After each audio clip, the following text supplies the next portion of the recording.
इतना सोचते ही जिया बहुत ज्यादा घबराने लगती है और डर के मारे थर थर कांपने लगती है। उसे इस कदर परेशान देखकर चैन न बड़े ही अपनेपन से उससे पूछती है, बटलर जिया, क्या हुआ? क्या आज का खाना कुछ ज्यादा ही स्पाइसी बन गया है? जिया फौरन अपनी घबराहट छुपाते हुए बात संभालती है और बोलती है, जी असल में मैं नॉर्मली इतना स्पाइसी खाना नहीं खाती हूँ। ये सुनकर चैन ना मुस्कुराते हुए उसे एक दूसरा बाउल सर्व करती है और कहती है, अरे मुझे माफ कर देना, यहाँ पर हम लोग काफी चटपटा और स्पाइसी खाना खाते हैं, इसीलिए आप ये वाला फूड खा सकती हो क्योंकि इसमें मिर्च काफी कम है। जिया भी चैन्ना की इस दरियादिली को देखकर उनका शुक्रिया अदा करती है और उस बाउल को ले लेती है। इसके बाद हमारा व्यू आधे घंटे बाद के सीन पर आ जाता है, जहां जिया चेन युआन और चैन्ना के पास आकर पूछती है, क्या आप दोनों आज रात हॉट स्प्रिंग एंजॉय करना चाहेंगे? अगर आप कहें तो मैं आपके लिए पानी तैयार कर सकती हूँ। चेन्ना वहां से जाते हुए जिया का शुक्रिया अदा करती है और बोलती है, बटलर जिया, आपका इस चीज के लिए बहुत बहुत शुक्रिया। जिसे सुनकर जिया बोलती है, ठीक है, मैं समझ गई, मैं जल्दी से यहाँ क्लीन करने के बाद पानी तैयार कर दूंगी। अब चेन्ना हमारे मेन कैरेक्टर के पास आती है और उससे बोलती है, चेन युआन, कल हम लोग वापस जाने वाले हैं, तो कहीं तुम्हें ऐसा तो नहीं लग रहा कि हम लोग जल्दी जा रहे हैं? चेन युआन बड़े रिलैक्स अंदाज में जवाब देता है, नहीं, ये ठीक है। चेन्ना फिर बोलती है, ठीक है, तो मैं और शान्यू डिनर करने के बाद थोड़ा टहल कर आना चाहते हैं, क्या तुम भी हमारे साथ चलोगे? चेन युआन मना कर देता है, नहीं, तुम लोग जा सकती हो। अब चेन्ना शान्यू को लेकर वहां से जाने लगती है और बोलती है, ठीक है शान्यू, चलो हम लोग घूमने चलते हैं। जिसे सुनकर शान्यू भी खुश होते हुए ओके बोल देती है। हमारा हीरो उन्हें जाता हुआ देखकर अपने मन में सोचता है कि शान्यू के अंदर लाइफ एक्सपीरियंस की कमी है, लेकिन वहीं अगर चेन्ना की बात की जाए तो वो एक सेल्स वुमेन रह चुकी है, जिस कारण वह चीजों को काफी आसानी से पकड़ लेती है। वो मेरे और बटलर जिया के बीच यहाँ पर जो अटेंशन क्रिएट हो रही थी उसके बारे में समझ गई और उसने यहाँ ये अपॉर्चुनिटी क्रिएट कर दी। सच बताऊं तो चेन्ना को मैं जितना समझता हूँ मुझे उतना ही ज्यादा उसके लिए फील होता है। अब सीन शिफ्ट होता है चेन्ना पर, जो बाहर टहलते हुए अपने मन में सोचती है, जब तक ये चेन युआन मुझसे इमोशनली जुड़ा है तब तक मुझे किसी भी चीज से कोई फर्क नहीं पड़ता। मुझे तो यहाँ बटलर जिया का शुक्रिया अदा करना चाहिए, नहीं तो हमारी ये विजिट चेन युआन को पूरी तरह सेटिस्फाई नहीं कर पाती। अगर मैं चेन युआन के साथ यहाँ रहकर उसे दूसरी लड़कियों को देखने से रोकूंगी या जलन दिखाऊंगी तो इससे हमारे बीच दूरियां बनने लगेंगी। उससे अच्छा है कि मैं अपना दिमाग साफ रखूं, क्योंकि चेन युआन ने मेरे लिए बहुत कुछ किया है। उसने मुझे 30 लाख का घर दिया, 20 लाख की स्पोर्ट्स कार दी, यहाँ तक कि मेरे पेरेंट्स के लिए भी 50 लाख का घर और कार खरीदी। वो मुझे अपनी मेन वाइफ की तरह इज्जत देता है। इतना सोचकर चेन्ना अपनी बहन शान्यू की तरफ देखने लगती है और मन में सोचती है, रही बात मेरी सिस्टर की, तो मैं इसमें इंटरफेयर नहीं करने वाली, मैं इस चीज को किस्मत के ऊपर छोड़ देती हूँ। तभी हमारा व्यू जिया के ऊपर आ जाता है, जो पानी गर्म कर रही होती है। तभी चेन युआन वहां आ जाता है और पूछता है, जिया, क्या पिछली रात तुम अच्छे से सोई थी?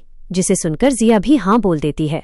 तभी हमारा मेन कैरेक्टर एक चेयर पे बैठते हुए बोलता है, मैंने तुमसे कहा था कि शॉप से जाकर अपने लिए कुछ लग्जरी चीजें खरीद लेना, फिर तुमने ऐसा क्यों नहीं किया? जिया बताती है, मुझे बिल्कुल टाइम नहीं मिल पाया, इसीलिए मैं कल जाने के बारे में सोच रही हूँ। लेकिन मिस्टर चेन युआन, एक बात बताइए, मिस चेन ना तो यहीं पर मौजूद है ना? चेन युआन उसे बताता है, नहीं, वो अपनी सिस्टर के साथ बाहर घूमने गई है और वैसे भी कल हम लोग वापस जाने वाले हैं। जिया चेन युआन के पास आते हुए बोलती है, मिस्टर चेन युआन, मुझे नहीं लगता कि ये सही है। आपकी वाइफ और उसकी सिस्टर यहाँ कभी भी आ सकती हैं। चेन युआन बोलता है, चिंता मत करो, वे लोग काफी देर तक वापस नहीं आने वाले। जिया हैरान होकर बोलती है, पर वो तो बस वॉक करने गए हैं, जिसमें मुश्किल से 15 से 20 मिनट लगते हैं। तभी उसे अचानक याद आता है कि खुद चेन ना ने ही उसे पानी तैयार करने के लिए बोला था। वो दंग रह जाती है और सोचती है, क्या वो पहले से जानती थी? चेन युआन ने आखिर उन पर कैसा जादू कर दिया है जो उन्हें इन सब बातों से कोई फर्क नहीं पड़ता। सच है कि पैसा डर को बिल्कुल खत्म कर देता है। जिया अभी इसी सोच में डूबी थी कि तभी चेन युआन अपनी गहरी आवाज में उससे पूछता है, बटलर जिया, अब केवल 1 घंटे का टाइम रह गया है, तो तुम यहाँ और कितने लंबे टाइम तक इंतजार करने वाली हो? यह सुनकर जिया अचानक हड़बड़ा जाती है। उसे समझ नहीं आता कि वो क्या जवाब दे।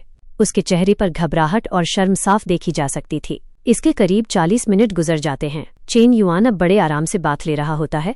वहां की खामोशी और पानी की हल्की आवाज माहौल को और भी गहरा बना रही थी। तभी जिया अपनी पूरी हिम्मत जुटाती है और दबे पांव चेन युआन के पास आकर एक बड़ी बात बताती है, मिस्टर चेन युआन, जिस लड़के के साथ मैं ऑनलाइन डेटिंग कर रही थी, मैंने आज दोपहर उससे अपना रिश्ता पूरी तरह तोड़ दिया है। ये सुनते ही चेन युआन के चेहरे पर एक हल्की सी मुस्कान आ जाती है। वो बिना पीछे मुड़े ही शांत अंदाज में कहता है, चलो, आखिरकार तुमने अपना फैसला कर ही लिया। जिया की आंखें थोड़ी नम हो जाती हैं और वो भावुक होकर कहती है, नहीं, असल में आपने मुझे बहुत ज्यादा उकसाया था। चेन युआन हंसने लगता है और बोलता है, इसका बोझ मैं अपने ऊपर नहीं लेने वाला। ये जो चॉइस थी ये तुम्हारी थी, तुमने खुद समझ के किया है। मैं अब 20 साल की हो चुकी हूँ और ये मेरी शादी की सही उम्र है, पर मुझे अब तक कोई सही लड़का नहीं मिला था। इसीलिए मैं उस ऑनलाइन फैंटेसी की दुनिया में भाग रही थी, पर अब मुझे हकीकत समझ आ गई है। चेन युआन बात लेते हुए अपने मन में गहराई से सोचता है। एक तरफ चैन ने मेरे लिए अपना घर उजाड़ लिया और अब बटलर जिया ने अपना रिश्ता खत्म कर लिया। कहीं मैं कुछ ज्यादा ही बुरा कर्मा तो इकट्ठा नहीं कर रहा? तभी जिया बड़ी उम्मीद भरी नजरों से उससे पूछती है, क्या इसके बाद भी आप मेरा स्वागत करेंगे? चेन युआन मुस्कुराकर उसकी तरफ देखता है और कहता है, मेरे दरवाजे तुम्हारे लिए हमेशा खुले हैं। ये सुनते ही जिया की खुशी का ठिकाना नहीं रहता। वो जोश में आकर चेन युआन के गाल पर एक प्यारी सी पप्पी देती है और शर्माते हुए वहां से तुरंत भाग निकलती है। जिया जैसे ही बाहर आती है उसे चेन न मिल जाती है। जिया को लग रहा था कि शायद वो गुस्सा होंगी, पर चेन न तो उसे बड़े प्यार से स्माइल देकर ग्रीट करती है। जिया अपने मन में सोचती है, भाई यकीन नहीं होता कि मिस चेन ना अभी भी मुझे देखकर मुस्कुरा रही हैं। फिर जिया थोड़ी हिम्मत जुटाती है और चेन ना से बोलती है, मिस चेन ना, अगर आप बुरा न माने तो क्या हम थोड़ी प्राइवेट में बात कर सकते हैं? चेन न तुरंत मान जाती हैं और अपनी बहन शेनयू से कहती हैं, ठीक है शेनयू, तुम अंदर जाओ, मैं अभी आती हूँ। दोनों एक जगह जाकर बैठ जाती हैं। जिया अपना सिर झुकाकर माफी मांगते हुए बोलती है, चेन्ना, मैं आपसे सच में माफी मांगना चाहती हूँ, मेरे और चेन युआन के बीच जो कुछ भी हुआ उसके लिए। पर चेन्ना तो अलग ही लेवल पर हैं। वो बड़े कूल अंदाज में बोलती हैं, देखो, मुझे पहले से पता था कि तुम मुझसे इसी बारे में बात करने वाली हो, पर सच बताऊं तो मुझे इस बात से रत्ती भर भी फर्क नहीं पड़ता, इसलिए तुम्हें माफी मांगने की कोई जरूरत नहीं है। बस मुझे एक ही बात की टेंशन रहती है कि शायद मैं अपनी तरफ से चेन युआन के लिए पूरा काम नहीं कर पा रही हूँ। जिया ये सुनकर दंग रह जाती है और मन में सोचती है, भाई तुम ऑलरेडी इतना कुछ कर चुकी हो, फिर भी तुम्हें लगता है कि तुम कुछ नहीं कर रही? चेन्ना आगे समझाते हुए कहती हैं, जिया, तुम्हारी और मेरी लाइफ एकदम एक जैसी ही है। हम दोनों साधारण फैमिली से हैं, मेहनत और सर्विस वाली जॉब करते हैं ताकि अपनी लाइफ अच्छे से गुजार सकें, और जिससे हम प्यार करते हैं उसके साथ रहना ही सबसे बड़ी खुशी होती है ना? जिया को उनकी बात एकदम सही लगती है। वो सोचती है कि चेन युआन इतने हैंडसम हैं, दयालु हैं और अमीर भी हैं, तो उन पर डाउट करने का तो मतलब ही नहीं बनता। वो तो इतने अच्छे हैं कि मुझ जैसे बाहर वाले के लिए इतना कर रहे हैं तो अपनी औरतों के लिए कितना करते होंगे। जिया को लगने लगता है कि चेन्ना ही चेन युआन की नंबर 1 वाइफ बनने के बिल्कुल लायक हैं। फिर जिया पूछती है, चेन्ना, आप मुझे ये सब बातें क्यों बता रही हैं? चेन्ना मुस्कुराकर बोलती है, मैं तुम्हारा शुक्रिया अदा करना चाहती हूँ, इसलिए बता रही हूँ। जिया को कुछ समझ नहीं आता कि शुक्रिया किस बात का। क्या इसलिए कि उसने चेन युआन को खुश किया? वो मन ही मन सोचती है कि मिस चेन्ना चीजों को कितनी गहराई से समझती हैं, मुझे इनसे बहुत कुछ सीखना है। तभी जिया उठते हुए बोलती है, इतना सब समझाने के लिए थैंक यू, अब मैं चलती हूँ। पर चेन्ना उसे रोक लेती हैं और कहती हैं, 1 मिनट रुको जिया, क्या तुम्हें ड्राइविंग आती है? जिया बोलती है, हाँ आती है, पर आप क्यों पूछ रही हैं? चेन्ना एक बड़ा ऑफर देते हुए बोलती हैं, मैं चाहती हूँ कि अगले 5 दिन तुम हमारे साथ एज अ ड्राइवर चलो, क्योंकि हम घूमने जा रहे हैं। तुम यहाँ की लोकल हो तो तुम्हें रास्तों का ज्यादा पता होगा, और हाँ, मैं तुम पर थोड़ा बोझ भी डालने वाली हूँ, क्योंकि चेन युआन की जो डेली नीड्स हैं वो स्पेशली तुम्हें ही पूरी करनी होंगी। जिया का तो दिमाग ही घूम जाता है। वो हैरान होकर मन में सोचती है, ड्राइवर बनकर 5 दिन साथ रहना और उनकी नीड्स पूरी करना, मतलब अगले 5 दिन मुझे चेन युआन के साथ ही सोना होगा।